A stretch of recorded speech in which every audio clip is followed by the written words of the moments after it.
There's a prevalent argument that the 2005 Bodette film depicts an unknown species of turtle. I'd like to examine if this could potentially be true. Now, the footage itself, the small bit that we have, courtesy of ABC News, was preserved by the researcher Scott Mardis on YouTube, and it obviously depicts an animal of some kind. It clearly depicts an aquatic animal.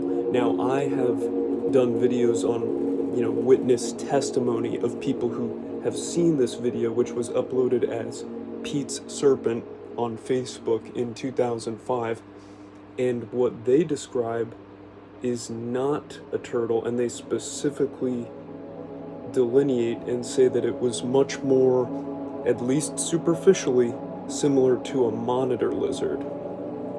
Now, some researchers, like Scott Mardis, the late Scott Mardis, and the late William Drangenus, they firmly believed, and they had champ sightings themselves, that the Bodette film depicted some kind of derived plesiosaur.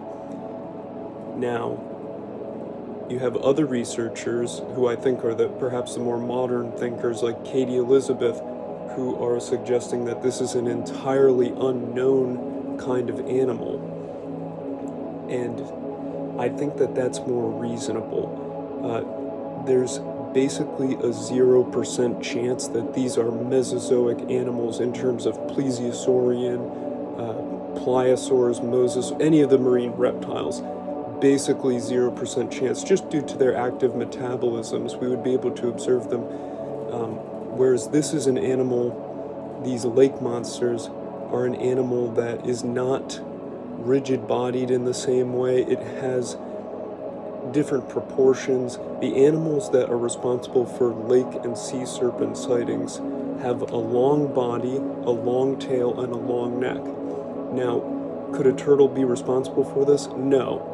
The shell alone is the major factor. The undulating humps that are reported with sea and lake monsters could not be accounted for by a turtle. Now, I don't mean to totally discount this theory, because the unknown hypothetical animal responsible for lake and sea monster sightings, like the Bodette film, it could be potentially related to testudines in a very primitive sense, but it obviously does not have many of the same features that characterize our modern turtles, and that would include a shell.